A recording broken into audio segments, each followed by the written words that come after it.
We stayed outside the ER, waiting for a good news, waiting for the first good news of my day. But hours passed and we still got nothing.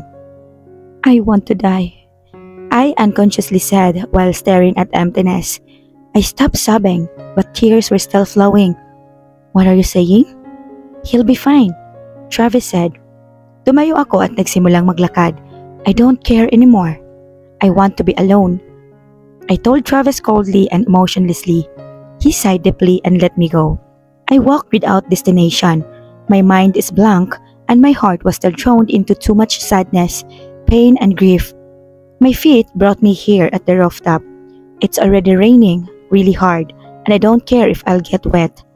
I quietly cried until it becomes louder and louder, and now I'm filling the whole place with my sob. Never in my life that I experienced something terribly painful like this, that I just wanted to die. My eyes landed on the railing. My mind was blank, and my heart is so heavy. I slowly walked towards it. I stopped sobbing, and all I did was to walk emotionlessly towards that railing. Inalis ko ang aking sapatos at umapak rito. Umupo ako at tumingala sa langit. Why are you so cruel? I whispered. Parang pinipiga ang puso ko sa sobrang sakit. It felt like my world just collapsed. From Dravon to Stefan, everything happened in an instant. How am I supposed to get through this? How am I supposed to handle this? I haven't even finished doing her wishes. Ni hindi ko man lang siya nakasama sa huling araw niya. Ni hindi ko man lang napalana sa kanya paano magkaroon ng magulang. Ni hindi ko man lang natupad yung mga simpleng bagay na gusto niya. Because I was so damn focused on him. Simula nang dumating siya ay nagkandaletse-letse na ang buhay ko. If only I have given her more time, if only I spent my time with her than wasting my time with Revon, maybe I wouldn't have any regrets right now. Maybe I could given her everything she wanted. Maybe I could let her see everything she wanted to see. And now, she's gone. She left me with pain and regrets. Sa dami-dami ng araw sa mundo, bakit ngayon pa? And Stefan was critical because of me. If he died today, I could really lose myself. I haven't even forgave him yet. If he died today, it would be an additional to my already long list of regrets. Jumping on this railing was never been so tempting, but I was tempted. I looked below me and I laughed bitterly when I saw a crowd looking at me. There's a guard, a police, nurse, and just ordinary persons. I bet they're all shouting. They're also pointing at me. People always care when it's too late. Miss, pag-usapan natin to. Bumaba ka na dyan. A police with a huge megaphone said. I just ignored him and looked above. I don't know how to face tomorrow. I don't know how could I survive another day. I can't. I just can't. Samantala, third-person point of view. Dr. Stefan is fine now. Ika ng surgeon na nag-opera kay Stefan. Thank you, Doc. Sagot ni Travis. He's worried. Hanggang ngayon ay wala pa si Levi. She left minutes ago. He didn't dare to follow her. Maybe she needed a time alone. Maybe she's still shocked to what happened to Stefan. Lumabas si Travis sa hospital at nagsindi ng sigarilyo. Kung hindi siya dumating ay marahil wala na sila ngayon. Buti na lamang ay naisipan niya na dumaan doon at iyon ang nasaksihan niya. Naputol ang pag-iisip ni Travis nang makarinig siya ng mga sigawan sa tapat ng ospital. Kunot noo siyang pumunta doon at lahat sila nakatingala. Tinignan niya kung ano ang tinitignan nila at halos manlamig ang katawan niya sa nakita niya. Damn! He whispered. Ilang sandali lang ay dumating ang mga pulis upang kausapin si Levi, but she's not even listening. Levi! He shouted. Levi, please, don't jump! He shouted again, but it's useless. She didn't even look at them.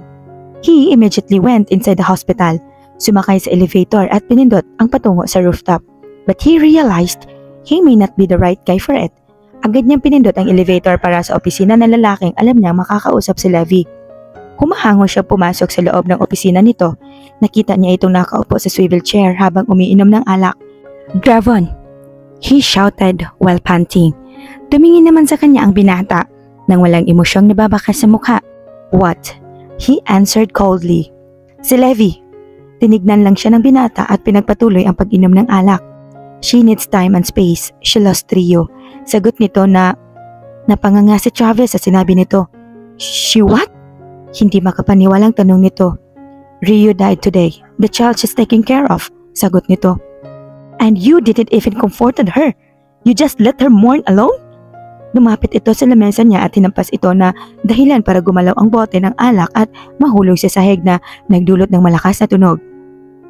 Ibinaba ni Draven ang baso at iniikot ang swivel chair para magkaharap sila ni Travis. How could I? I told her harsh words. I pushed her away. How could I?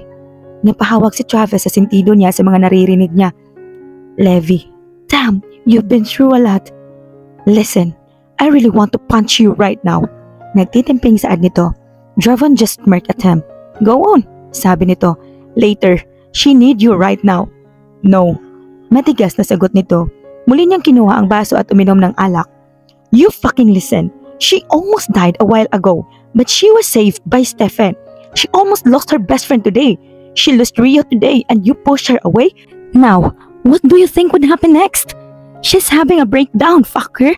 And now, she's fucking attempting to kill herself. Agad na napatayo si Draven sa narinig nito. What did you just say? Hindi makapaniwala ang tanong nito. She's attempting suicide. If something happened to her, I swear, I won't care even if you're my boss and just fucking kill you where you stand.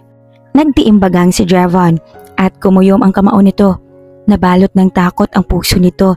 Just the thought of her dead is enough to send fear in his system. Where is she?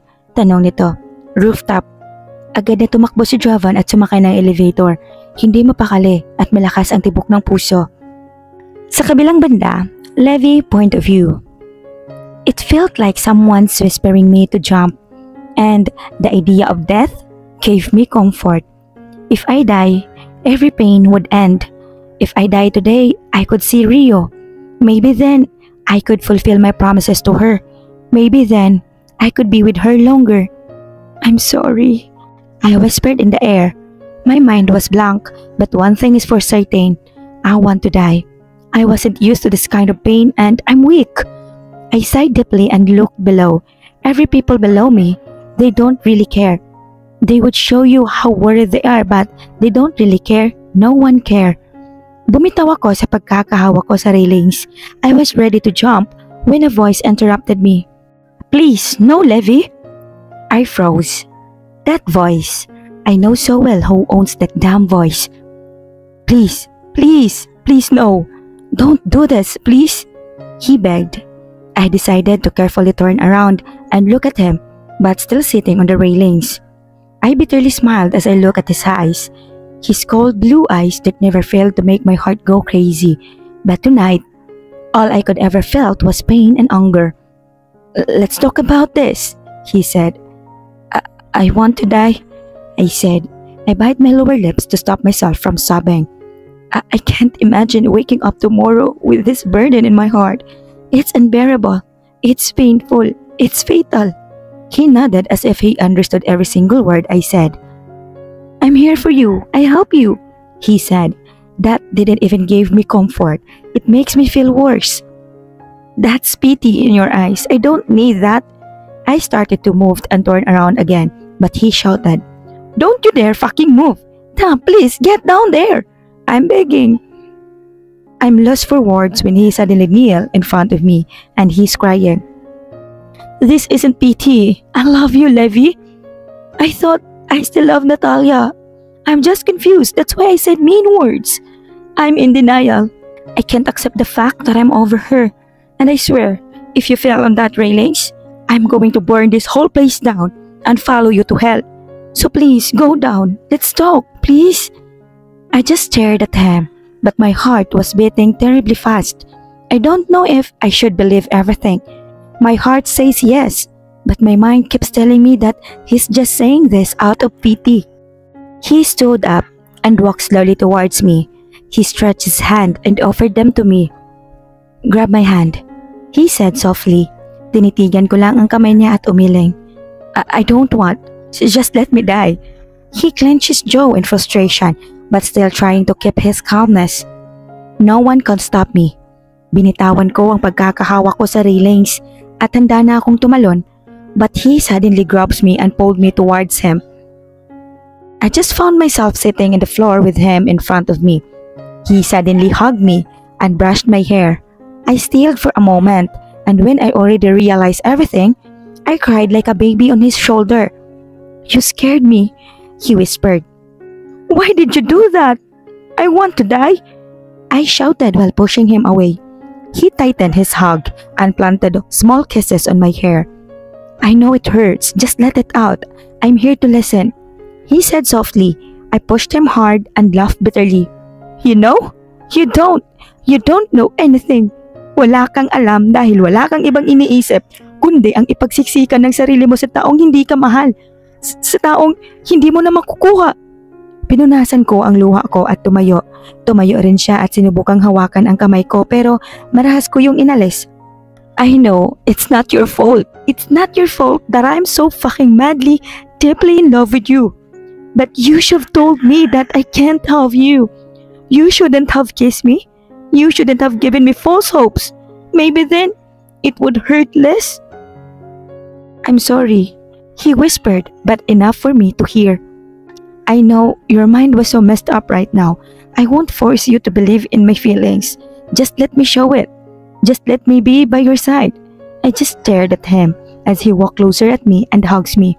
My heart was in pain and anguish, but his warm hug suddenly gave comfort to me. I wanted to push him away, to punch him, kick him, but my body felt so tired and weak that I unconsciously fell into submission and let him hug me. I think this is what I really needed right now. "This is so cruel," I whispered as I burst into tears. "I'm sorry," he whispered. Samantala, it's been weeks. It's been weeks since I tried to end my life. Nailibing na si Rio. Si Stephen ay nagpapagaling na, but I haven't talked to him yet. Si Trevor naman ay maya-mayang bumibisita dito sa bahay. Ganon din si Travis, but I always ignored them. I refused to eat, I refused to stood up, and I refused to leave. I lost my will to live. Everything was back to normal except for me. I'm here, stuck in sadness and grief. Hindi ako lumalabas ng bahay. I just keep lying at my bed all day, crying and regretting everything. 1 week of pure agony and torture. I solemnly eat. Isang subo lang ay aayawan ko na ang pagkain. My body felt exhausted and weak. Kapag bumibisita si Jevon at Travis, ay hindi ko sila kinakausap. I just let them brought food, which I didn't bother to eat. I'm tired of it. I'm tired of crying and mourning. I tried to stood up and walk towards a huge mirror. I look like a mess. Namamagang mata, maiitim na eye bags, mapuputlang labi at medyo namayat rin ako. "You look terrible," I whispered to myself. Nangihina ang tuhod ko dahil siguro sa gutom at puyat. Huminga ako ng malalim at naglakad patungo sa banyo. Naligo ako at inayos ang sarili. Pinilit kong isaksak sa bibig ko ang tinapay na nasa lamesa.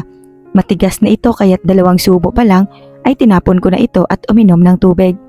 Nagsuot ako ng itim na sombrero at jacket at tuluyang lumabas ng apartment. Madilim na at sa mga oras na ito ay alam kong pupunta si Jevon para kamustahin ako. Wala siyang maaabutan pero babalik naman ako agad. Tuwing gabi siya bumibisita dahil sa umaga ay may trabaho siya. Sa umaga naman dumadalaw si Travis bago siya pumasok. I set aside all of my thoughts and traveled to my destination. I felt a tear drop from my eyes as I stared at the grave in front of me. Gabi na at nasa sementeryo ako. Siguro kung normal na araw at kondisyon ako, ay nagpanik ako sa takot.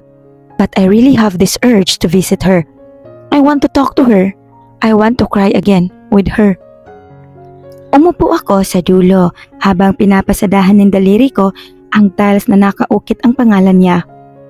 "Rio, baby," I called her.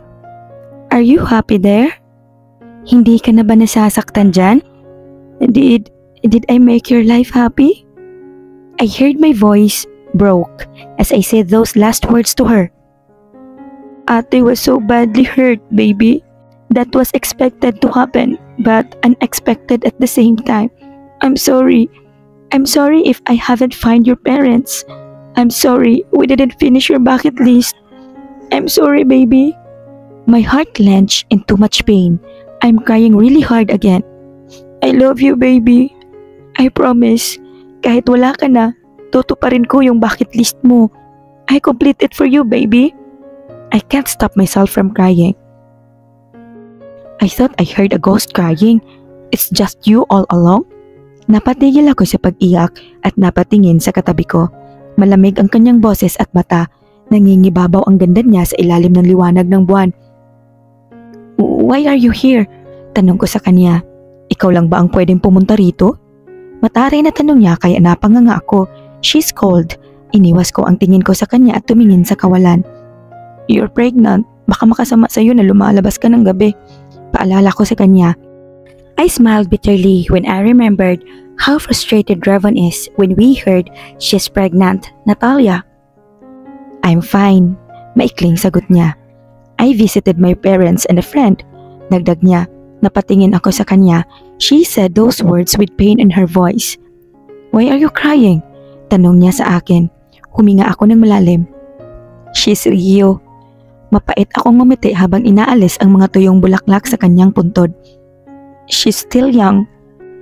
Nang unang beses kong pumasok sa ward niya, ay alam kong kailangan ko siyang alagaan. We're not blood related, but she's like a sister to me. She has leukemia.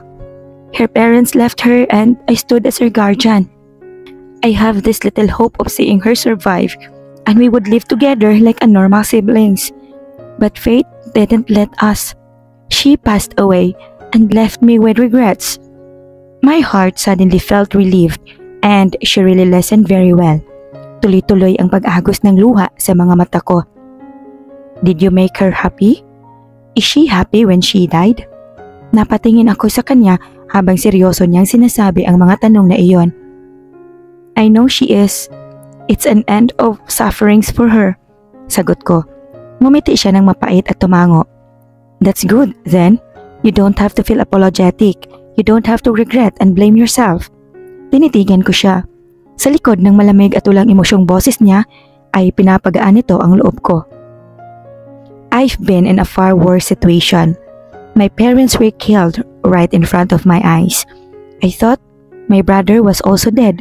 Luckily, he was saved by Drevon's father, a friend of mine. Halos mapanganga ako sa sinabi niya. She paused for a while and gulped. Huminga siya ng malalim. A friend of mine died saving my life. He cut bullets for me when I never even told him to. He sacrificed his life for me. I've been in your situation. I resented myself. I blame myself. Regrets and pain is all over I felt. You're lucky. Your friend died happily. But my friend isn't. You have no idea how painful it is seeing someone dying in front of you while saying he doesn't want to die. Her eyes started to form tears and her voice broke as she tried to utter another word. He told me he doesn't want to go. He told me he wanted to live. I promised him, yes, but the fate says no. He died. He left me with regrets and self-hatred. But after a very long time, I stood up with the help of those people who cared for me. I've overcome everything and it shaped me to be better.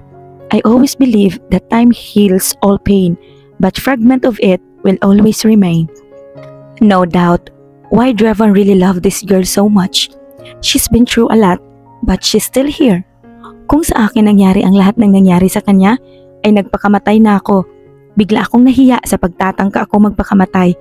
There are people who have it worse, but they decided to remain strong. Her words are very enlightening. Hindi ko napigilan ang sarili ko na yakapin siya na kinabigla naman niya, but she returned my hug and she pats my back. Everything will be fine. Just take your time. Bulong niya. Tumango ako habang tumutulo ang luha ko. Kumalas ako sa pagkakayakap at tumayo na siya. Inilahad niya ang kamay niya sa akin at tinulungan akong tumayo. Take care of Drevon. I know he really loved you so much. That dumb idiotic guy just cried in front of all of us, saying you almost killed yourself because of him. Mahina siyang tumawa. Halos mapanganga ako sa sinabi niya. Did Drevon really did that? Don't worry, I already punched him for you. Dagdag niya at nagsimula na kaming maglakad. Seriously? Hindi makapaniwala ang tanong ko. Yes. Parang wala lang nasagot niya. Sumakay na siya sa kotse niya at naiwan naman ako sa labas. Hop in, I'll take you home. Agad naman akong pumasok sa kotse niya dahil hindi pa rin ako makapaniwala sa mga naririnig ko. Tahimik na kami sa buong biyahe. She's not really talkative. Tinuro ko na lang ang direksyon ng bahay namin at hinayaan ang sarili na lamunin ang sariling isipan. Does he really love me? Since that day, I never look at him again with loving eyes. Tanging nasa isip ko lang ay naaawa siya sa akin, na sinasabi niya lang na mahal niya ako para mabawasan ang nasa puso ko. Napatingin ako kay Natalia. She isn't that type who would say nonsense para lang pagtakpan ang kaibigan. She's cold, but I know she's something more than that. Dito na lang ako, sabi ko sa kanya nang marating ang kanto papunta sa bahay. Okay, sagot niya at binuksan ko na ang pinto. Salamat Natalia, sabi ko sa kanya. Tumango siya sa akin at tipid na ngumiti. Just consider that as payment for the 500 pesos I borrowed from you. Ngumiti ako at tumango. Pinaandar na niya ang kotse niya at tuluyan na siyang nawala sa paningin ko. Malalim ang isip kong naglalakad papunta sa bahay. Napatigil ako nang mula sa kinatatayuan ko ay nakita ko ang isang nakapark na sasakyan sa tapat ng apartment ko habang ang may-ari nito ay nakatayo sa pintuan niya at busy sa pagtitipas sa cellphone. Mukhang inis na inis ito at sinasabunutan pa niya ang sarili niya. Kunot noong akong naglakad palapit sa kanya at hindi niya naramdaman ang presensya ko. Where the fuck are you, Levi? Inis na sigaw niya habang tinatapat sa tenga niya ang cellphone niya na tila may tinatawagan. Looking for me?